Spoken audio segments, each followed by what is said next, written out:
Eh bien, je salue chacun d'entre vous avec le plus grand respect, la plus grande joie de vous revoir.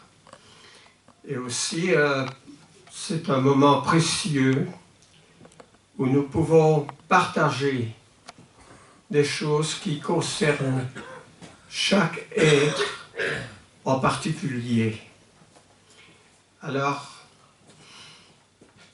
comme vous, j'ai scruté les Écritures, ouvert ma Bible cette semaine. Il y a des passages qui m'ont accroché, intéressé, certains plus que d'autres passages, où c'est simplement un état d'esprit où je me suis senti plus concerné par un passage que par un autre. Mais il y a aussi une impression générale qui est celle d'un grand respect que Jésus a témoigné pour son entourage. Parce qu'à chaque être qui venait respectueusement s'approcher de lui, soit pour être en communion avec lui, soit pour pouvoir poser ses questions, Jésus, avec une grande sollicitude, a toujours répondu à chacun. Et ça me fait dire que Jésus considère chaque être humain comme étant quelqu'un d'important. Jésus a rencontré des jeunes, des moins jeunes, des personnes âgées comme Nicodème. Il a rencontré des officiers, il a rencontré des femmes, comme la femme adultère ou une certaine Marie, une femme pécheresse, mais toujours avec le même respect. Jésus s'est intéressé à leurs conditions en vue d'améliorer la condition de chacun. Ce qui me fait dire que tous ces êtres humains avec lesquels Jésus a engagé des conversations étaient importants. Et si tous ces gens étaient importants, avec une certaine confiance, avec une certaine certitude, cela me fait dire que vous êtes important aujourd'hui aux yeux de Dieu. Et je ne dis pas ça simplement avec de la démagogie, pour essayer de flatter quelques-uns d'entre vous, mais parce que je le crois. Je le crois vraiment.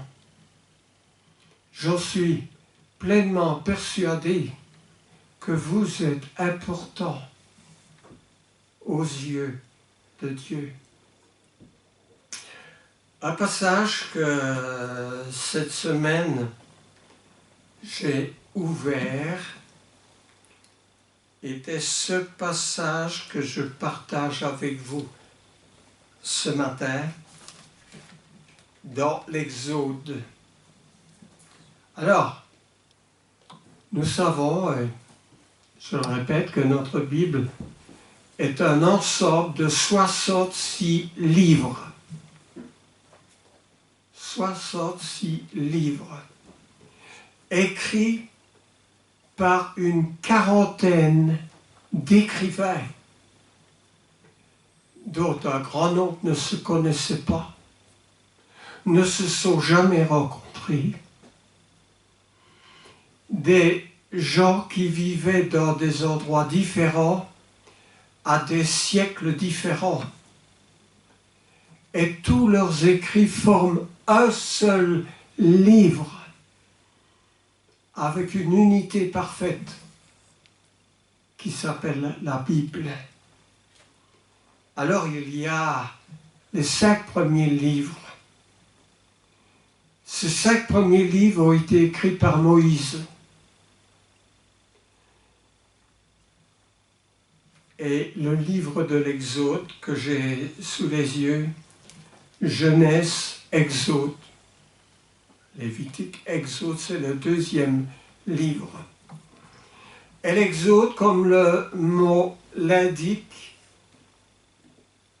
qui est souvent rendu par le mot Exodus, est une pérégrination, un voyage d'un peuple. Quel peuple? Eh bien, le peuple de Dieu.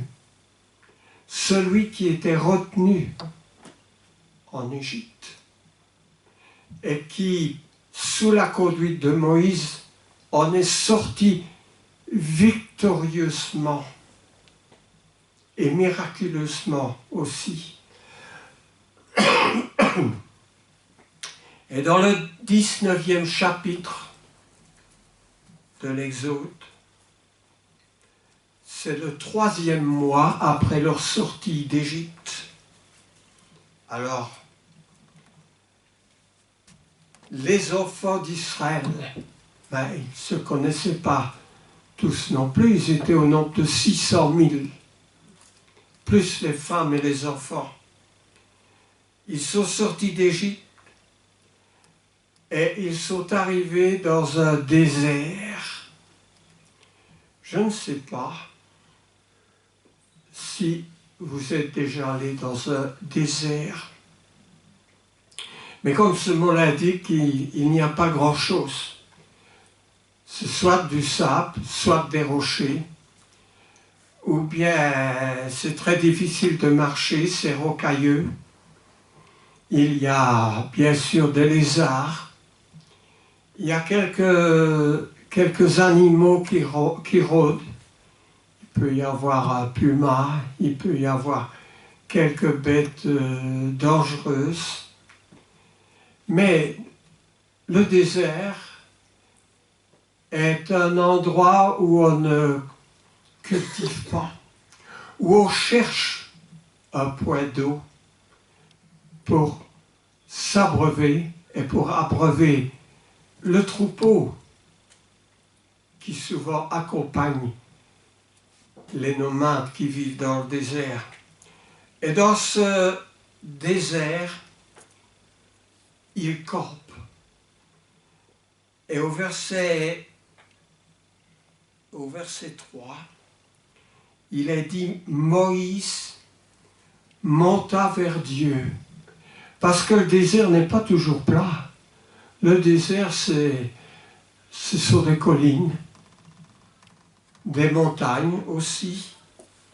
Il monta vers Dieu et l'Éternel l'appela du haut de la montagne. Un peu comme le récit de la transfiguration dans les évangiles. Ça se passe au-dessus d'une montagne. Dieu l'appela du haut de la montagne en disant « Tu parleras ainsi à la maison de Jacob et tu diras aux enfants d'Israël. » Alors qu'est-ce que Dieu avait d'important pour appeler Moïse et pour demander à Moïse de transmettre un message à la nation qui était sortie d'Égypte et qui campait là dans le désert? Eh bien, tu diras, vous avez vu ce que j'ai fait au pays d'Égypte et comment je vous ai porté sur des ailes d'aigle et amené vers moi. Oui, parce que parfois, avec les Égyptiens qui le suivaient, avec tous les dangers, chaque fois, Dieu leur a assuré de sa protection, soit en arrêtant la course des eaux, soit en rendant un endroit franchissable, alors que cet endroit était hostile à toute continuation de chemin. Et Dieu dit, tu diras à ce peuple, n'est-ce pas, vous avez vu ce que j'ai fait à l'Égypte. Qu'est-ce que Dieu avait fait à l'Égypte? C'est très simple. Pharaon ne voulait pas qu'il sorte d'Égypte. C'était la main-d'œuvre gratuite au service de l'Égypte.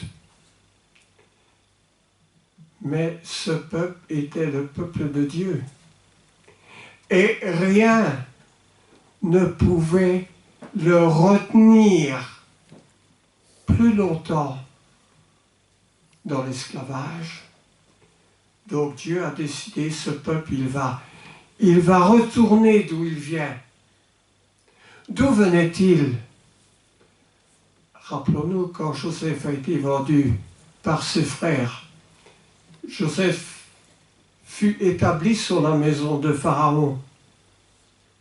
La famille de Joseph, Jacob, ses frères, alors qu'il y avait une famine dans le pays d'Israël, sont venus dans le pays d'Égypte pour pouvoir manger à leur faim. Et puis ils se sont établis là, et puis le peuple est devenu plus nombreux. Au début, ils étaient les bienvenus. Mais cette bienvenue a pris, bien sûr, très vite un autre tournant. Un tournant où ils étaient exploités. Alors, Dieu les a délivrés, non seulement par le passage de la mer Rouge, mais aussi en arrêtant les eaux dans la course du Jourdain pour les laisser entrer dans le pays d'Israël.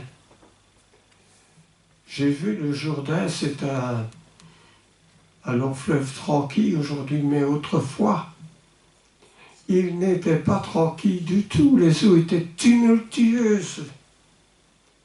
Alors,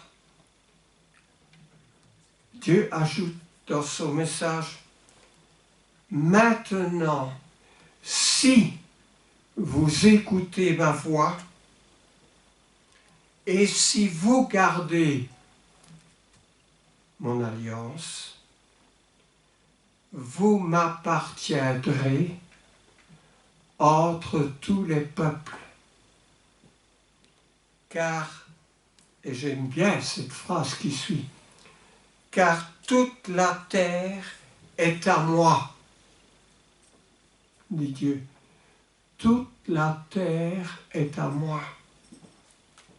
Vous serez pour moi un royaume de sacrificateurs et une nation sainte. Et puis Dieu dit à Moïse, voilà les paroles que tu diras aux enfants d'Israël. Il y a des choses qui subsistent aujourd'hui. Par exemple, cette phrase, si vous écoutez ma voix, est-ce que nous sommes prêts à entendre ce que Dieu a à nous dire? Il a certainement quelque chose dans le cœur à dire à chacun d'entre nous. Aie confiance, crois, sois fidèle. Si vous écoutez ma voix et si vous gardez mon alliance, vous m'appartiendrez. Est-ce que nous avons contracté une alliance avec Dieu?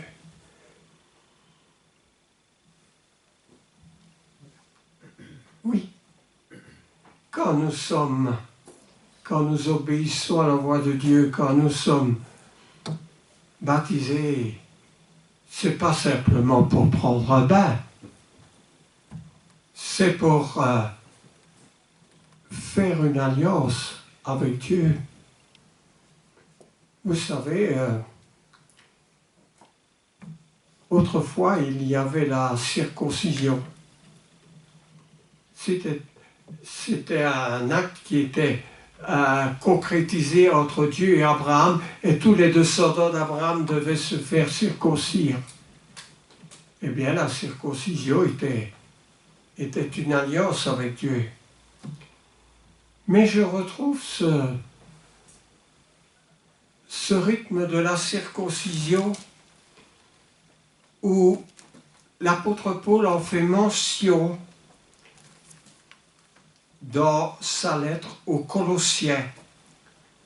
Alors, quand je vais dans l'épître aux Colossiens de l'apôtre Paul, eh bien, je retrouve une allusion à cette circoncision.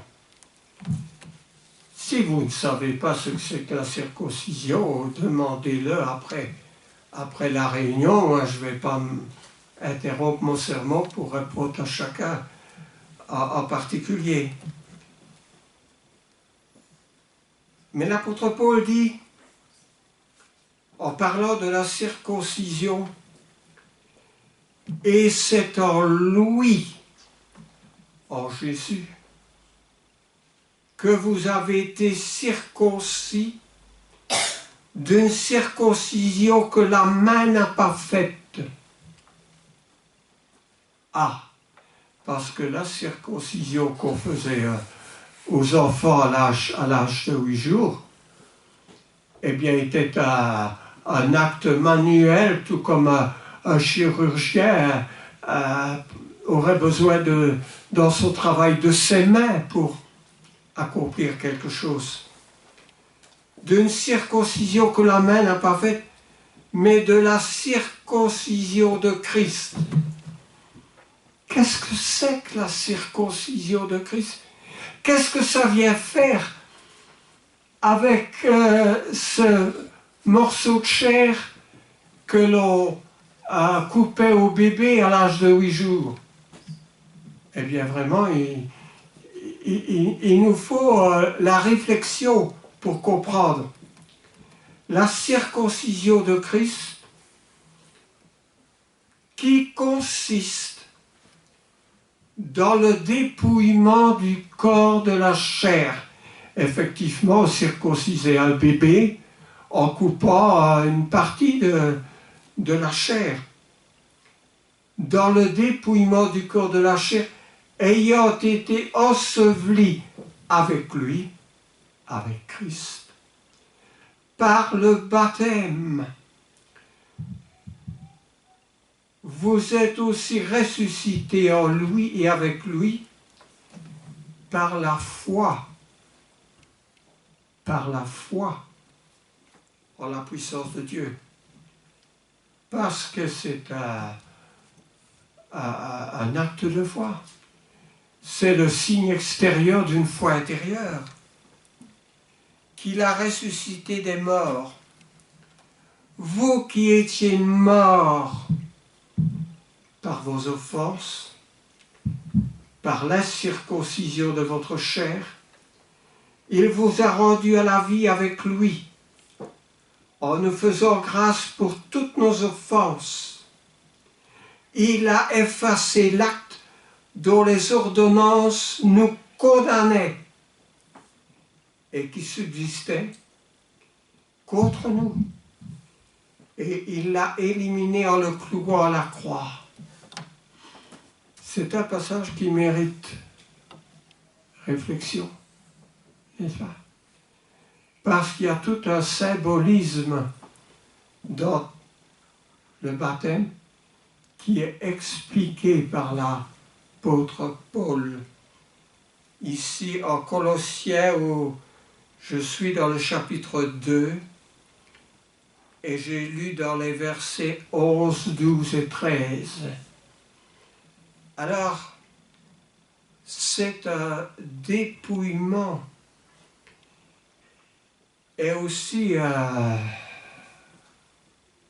par notre obéissance, par son sacrifice à la croix, il a effacé l'acte dont les ordonnances nous condamnaient. Ça veut dire que dans l'importance que Dieu nous accorde, Dieu est allé à la croix pour le monde entier, mais spécifiquement pour tous ceux qui veulent bien accepter le salut par grâce dont il nous offre. Et tout comme le peuple d'Israël qui est décrit dans le livre de l'Exode après la sortie d'Égypte, ce peuple qui n'était considéré que comme des esclaves, comme des mains travailleuses, sans aucune personnalité, Dieu a donné à chacun un statut. Il nous donne un statut, il nous donne un nom. Et la Bible dit que c'est un beau nom. Quel nom? Le nom de chrétien. N'est-ce pas? Parce que le nom de chrétien, qu'est-ce que ça veut dire? Qu'est-ce que ça veut dire le nom de belge? Ou le nom de français? Appartenir au pays de Belgique. Voilà, vous êtes mort, vous appartenez au pays. Et si vous avez des difficultés, où que vous vous trouviez sur la terre, votre pays va s'intéresser à vous. Votre pays va prendre contact avec les autorités du pays étranger dans lequel vous pourriez vous trouver et va plaider votre cause, va vous rapatrier. Est-ce que nous savons ce que c'est que d'être rapatrié? Je me trouvais une fois dans un avion affrété par la Belgique pour être rapatrié. Et vous savez, quand on est rapatrié, on est dans l'avion. Ah, quel bonheur! Quel bonheur d'avoir quitté ce pays dans lequel on était retenu. Quel bonheur de me trouver dans un avion qui est affrété par mon pays, avec les gens qui sont venus depuis la capitale de la Belgique pour venir nous chercher et qui parlent notre langue. C'est vraiment, je vous assure, un sentiment tout spécial. Eh bien, quand vous appartenez à Christ, il prend soin de vous. Il vous connaît personnellement. Il vous connaît personnellement. Être connu d'une haute personnalité, être connu du roi, on se sent déjà fier. Mais être connu de Dieu, alors vous dites, cause toujours. Non, non, non, non. Je prends Jérémie, n'est-ce pas, qui se trouve après Ésaïe, avant Ézéchiel. Et dans le premier chapitre du livre de Jérémie, ça vous laisse le temps de le trouver si vous voulez le trouver, parce que moi, il me faut un peu plus de temps maintenant. Alors, on va y arriver ensemble. Eh bien, dans le premier chapitre du livre de Jérémie, moi je vois au verset 4. Je le lis. La parole de l'Éternel me fut adressée en ces mots. Avant que je t'aie formé dans le ventre de ta mère, je te connaissais. Et avant que tu sois sorti de son sein, de son ventre, je t'avais consacré, je t'avais établi prophète des nations. Je répondis, ah Seigneur éternel, c'est très bien, je suis honoré par ce que tu me dis, mais je ne sais point parler, car je suis un enfant. Et l'Éternel me dit, ne dis pas, je suis un enfant, car tu iras vers ceux auprès de qui je t'enverrai, et tu diras tout ce que je t'ordonnerai. Ne les crains point, car je suis avec toi pour te délivrer. Je suis avec toi pour te délivrer.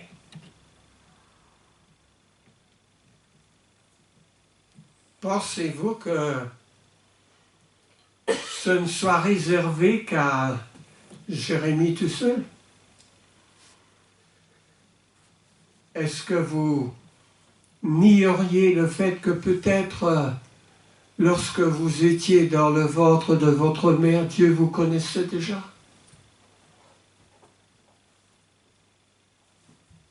Vous êtes important aux yeux de Dieu.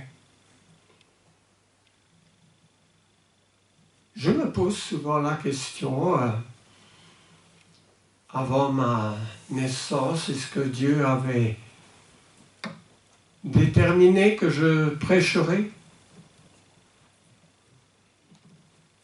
Je suis né dans un exode en évacuation pendant une guerre. Il y a les bombes qui tombaient, il y avait de grandes difficultés. Mais Dieu, peut-être, avait déjà déterminé que Jean-Marie, il allait prêcher l'Évangile. C'est possible. Mais si telle est la volonté de Dieu, on a toujours le choix de dire oui, de dire non, de s'opposer. Mais il est toujours préférable de dire, comme Jésus a dit, Seigneur, que ta volonté soit faite. L'apôtre Paul disait à l'église à laquelle il s'adressait, je vous ai fiancé à un seul époux. Votre fiancé premier, c'est Dieu, c'est Jésus. Pour que vous lui apparteniez, vous allez vous marier un jour. On appartient à son conjoint. Lorsqu'on a fait le vœu de se marier, on lui appartient jusqu'à la mort. Mais vient un moment où notre vie a une limite. L'existence de notre corps a une fin. Ce n'est pas la fin de notre être, parce que après avoir porté ce corps terrestre, la Bible nous assure que nous allons porter un corps céleste et nous appartiendrons à Dieu. Dieu ne nous a pas tout révélé, mais nous devons faire confiance à Dieu. Parce qu'à partir du moment où nous nous sommes engagés avec lui, où nous avons été baptisés, c'est un mariage que nous faisons avec Dieu, n'est-ce pas? L'Église est appelée dans les Écritures l'épouse de Christ. Christ devient en quelque sorte notre époux et l'Église son épouse.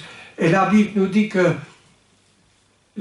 comme l'époux prend soin de son épouse, Christ prend soin de son Église. Quelle est la plus grande bénédiction lorsque nous appartenons à Christ? Eh bien, c'est un peu comme quelqu'un qui entre à la Légion. Vous savez, un légionnaire, quand il s'engage, tout ce qui est de sa vie passée est ignoré. Il peut changer de nom.